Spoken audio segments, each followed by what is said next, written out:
everyone, I am Tacet, and today I'm going to be going over a couple of teams using the troop changes that just got into the game. I just did a video on all of those changes if you want to go see them, but right now we're going to just make a couple teams using all of the troops that were just changed. So we are going to be using all of them except the Shadow Dragon and the Draculus, but in streams and stuff I'll be making way more teams than that. So since we're dealing with the Bone Dragon here, the Bone Spam, unfortunately Bone Dragon is not being rebalanced until the next major update, so it could be about a month before he gets his change, but he is indeed getting changed. But we're going to be using this team. The only two troops that got changed from here is Scion and Molok. Scion has a 2 higher base damage as well as a 7 drain now to all enemies instead of a 5, which is particularly useful here because Wraith actually has a 7 mana drain, and also make sure that they won't be able to get their mana back in one turn. And we have a Molok that now has a 1-to-1 boost ratio, meaning he'll probably be able to one-shot things, or almost. My Molok right now will do 41 damage if the Famine has full mana, so that would knock him down to 2 HP. With 1 Marilift poke or 1 Scion cast, that will actually be enough to kill a Famine, would be pretty close to killing a Bone Dragon, and will be pretty useful with that extra damage he has from a 1-to-1 ratio now. As far as banner, we have it set to a red-yellow, mainly to utilize our fire link, and then the extra red to make sure we can get Marilift up. The other yellow is just to get Gorgultha slightly quicker, as well as Molok if our Gorgultha somehow dies, like to a Skull Spam or to a random Death Mark like what he has. So we'll start with this. So main thing we'll want to do right here, take a bunch of purple. Mana surge. We have our mana drain up. We'll now want to start on either our Gorgultha or start working on getting our Marilift. Either of the two would work. Wait till he gets a little bit more mana before I do anything like our cast. So we'll probably do that now that we have a Gorgultha ready. So that will drain now. We now have the 7 drain, so that will knock him down to 5 instead of the 5 drain that it would have done, which would have been 7 previous to this change, so pretty useful. Probably going to be seeing a lot more Scion because that is really big change, especially since, as many of you know, Emperor Corvash got a little bit nerfed. To the point that Scion probably changed enough that we might start seeing Scion being used a lot more instead of Emperor Corvash's. Emperor Corvash is still a very strong troop, but in comparison, now Scion's actually competitive with it, whereas before you basically always use an Emperor Corvash instead of a Scion. And I might actually have to do a whole video of just Scion builds, because there's a lot of potential with him now.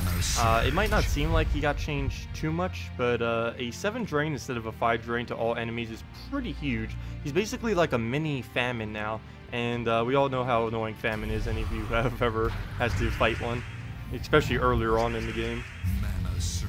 Okay, so we'll throw down our Marilift. I'll kill it with the little skulls that we hit. And that's pretty much match. 1 more Scion cast will definitely be the kill. We have our backup Molok. We don't even really need Molok there. We could use Silent One, or actually quite a few options. The front 3 cover every single color, so we could actually put pretty much anything in the last slot. The Molok is just a backup though, in case they end up getting ahead on mana. We can just throw Molok at it and then it will die, especially with that higher boost ratio of a 1-to-1. He can get pretty high now. So we'll just use our Scion, get the team wipe, and there we go. Also, one pretty good thing about Scion too compared to Corvash. Corvash only hits 2 targets, Scion hits everything. And Scion does get more powerful once there's less troops, but overall Corvash still hits a lot harder than it. Oh, someone using the new troop. I actually haven't bothered doing anything with this troop yet. Oh gosh, it's using with a... Does everyone just have to put it in Bone Dragon spam, really? Okay, so next up, actually I should probably switch my team maybe. Actually no, we have Silent One. Let's utilize Silent One. Okay, the 2 things that got changed in this team. Vinoxia now does 4 true damage instead of 2. In the particular lineup I'm using right now, that'll basically have no difference on the team. But the main thing I want to do is Silent One. He has a 2 lower mana cost, a lot more viable now, since you can get his ability up a lot quicker and he won't be blocking as much. One pretty nice thing about using a Scion in a, using a Silent One in a team like this, where there are multiple things with blue, or if it had multiple yellows behind it, is once it gets silenced, all of its mana is just going to go into the next troop. So you cast it once, and then all of it will just go to Queen Mab as far as the blues that will be accumulating. So we just got a frozen off on there. Let's see, what else can we do here? Might just have to take a skull, start getting Valkyrie up. I do give him a little bit of yellow. He might get a mana core off, but as long as we can silence him before he bone dragons, we should be fine. So let's start on that. We'll probably just take this purple. Hope it surges. He'll take that skull over there. I'm not too worried about skulls initially. We need to focus more on mana than anything else. Ideally, right here, he would go and drain the Vinaxia or just some random thing. Hopefully he doesn't go for the Valkyrie, and he does go for the Valkyrie, so that's a bit annoying. That will set us back just a little bit, but we'll be able to take that extra turn there, get another freeze down, actually end up getting the Valkyrie off of it, and now we can finally do this. Silent One, glad to see you are back. It has been ages upon ages. He used to be the best troop in the game way back then. Back before this game was like 2 years ago, like time span. So very long time since he's really been able to be in the spotlight. But I can definitely see him being quite a bit more viable. All we need to do is just do that silence, and of course the silence is everything that doesn't have immunity to it. Normally you would only want to do it if you could silence out the whole team, though I'm not too worried about a mana core. So we can do it quite fine here. So essentially what we're going to be doing is keep getting as many blues as we can on the board. That will keep getting us our queen mab spam. Not really getting too lucky on the rest of the board though, to be able to do that spam. But we'll want to make sure we take every single skull because our Vinaxia will gain more and more attack every single time. It's a little bit flimsy, so there it goes on the deaths. But should be fine without it. We can just queen mab and kill out the rest of them. And Pervious is getting in the way slightly. You can see we actually got unsilenced before anything on his team got unsilenced. That was pretty lucky right there. We'll just convert over red right here, start getting our Silent One right back up. The Silent One actually did that at a little bit of a bad timing because we could have had another queen mab right there and end up soaking all the mana instead. But that will be somewhat beneficial because now if they try unsilencing, like if he tries getting that Bone Dragon off, we'll easily be able to counter it just by silencing it again. One thing that Silent One has always had going against him, which is still kind of applicable now, is he is sometimes a little bit slower, mainly because he doesn't actually do anything damage related. The only benefit he really has is preventing the enemies from casting. He doesn't have anything that'll really speed up a battle, just increases your chance of actually winning is all he really does, which is one of the reasons why he hasn't been used too much, but that lower mana cost will definitely make him quite a bit viable again. And now his team is essentially completely disabled for the most part. If we put its Entangle on, it would literally be completely disabled. He wouldn't be able to cast, and he wouldn't be able to use skull damage. So you can also do that with a Silent One as well. There's not too many instances you would really need to do it. If you were to do it, you'd probably use it with a Green Seer Silent One or a Sylvania Mora Silent One. Would probably be your best two bets to attempt doing it with. But mainly waiting until he, yep, that's what I was waiting on, his Bone Dragon uncleanse. Now we can throw a Silent One at it if we wish. I'm actually going to wait though, and not do it, just to make sure we do get all of our mana to our Queen Mab. Even if I do cast it, all of our mana will still go to our Queen Mab. So like right here, I'll probably do it. I just want to make sure I don't accidentally give the Silent One more mana when I don't need to. So here, he should still be silenced. The poison actually end up getting a kill, nice. So since he's still silenced, even though he uses blue, all of our mana will still go into our Queen Mab right there. Unfortunately, we don't really have a place to cast, so we'll have to throw a turn right here. I'll just take the green, I guess. Hopefully he'll give us some kind of alignment. Right there on brown would be great. He kind of... Oh no, he didn't run it. So we'll do that, and as you can see, he just completely skips the Silent One and just goes straight into the Queen Mab. So it may seem weird, but it's actually the fact that Silent One silences itself is sometimes beneficial, not always, but it can be beneficial, which is a little bit weird to really think of, that a negative trait can be a positive trait.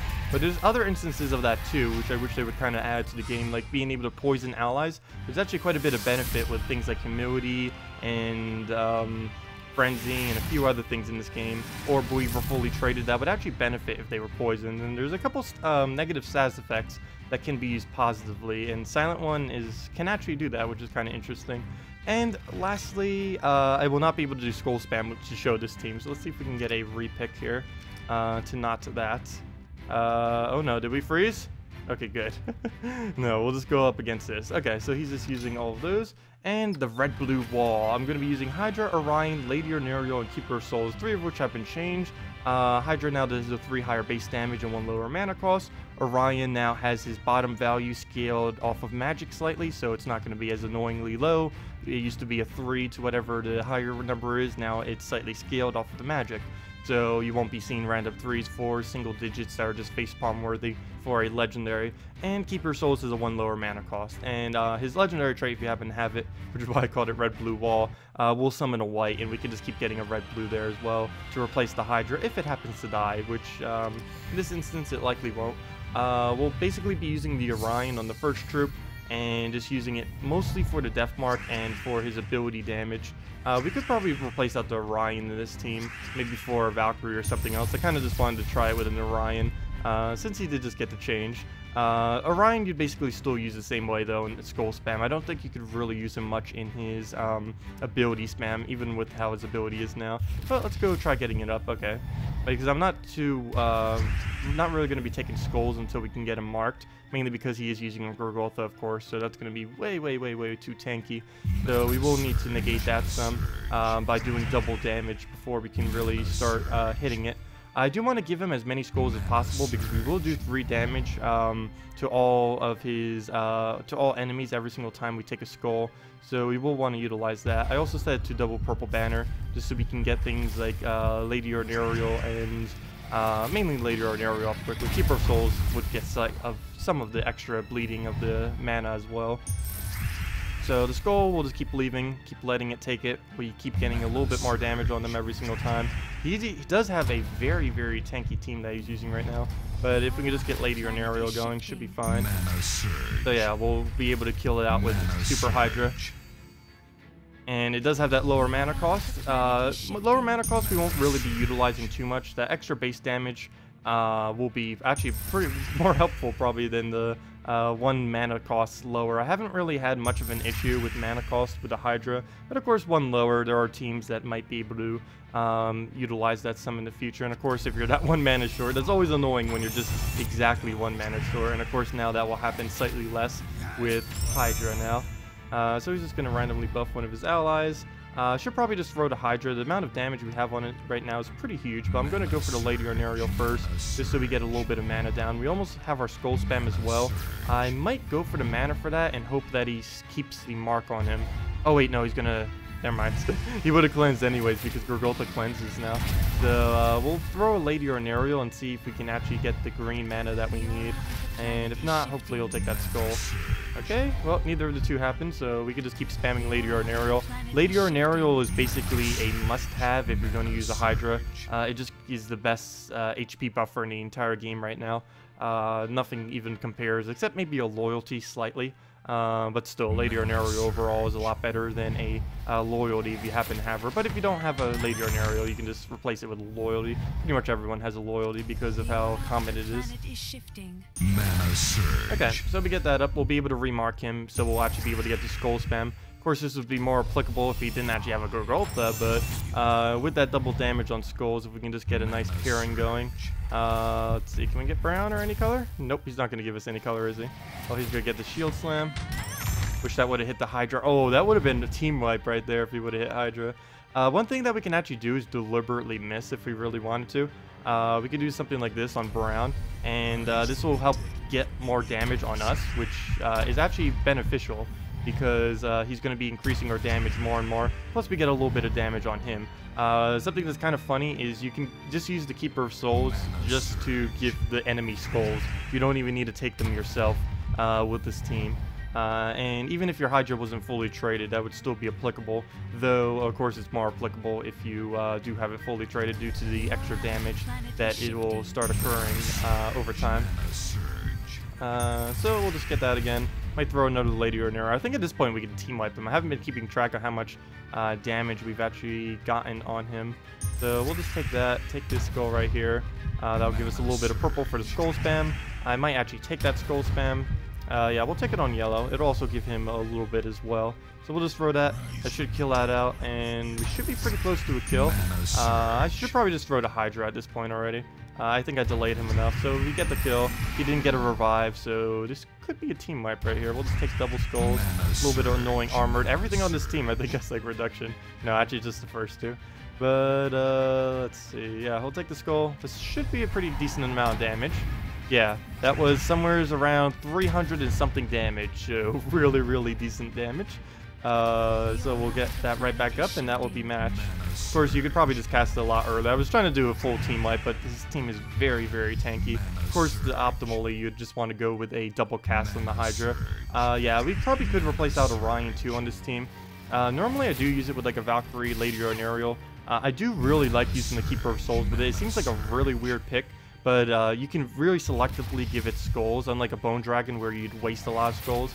So this is one, there's very few instances in the current state of the game where Keeper of Souls is better than Bone Dragon. There will be more in the future, but this is one of the instances with a Hydra where it's actually better to use Keeper of Souls than it is to use a Bone Dragon. And hopefully we'll have more uses for that in the future, because Keeper of Souls is kind of one of those troops that have previously been almost obsolete, mainly because Bone Dragon has always been superior to it. But we might start seeing some changes in that. And there we go. There's the Hydra for the win, mainly with the Lady Ordinarial assistant. And I guess Keeper of Souls did a pretty good job at assisting that as well. But anyways, that's a bunch of teams with all of the new troop changes.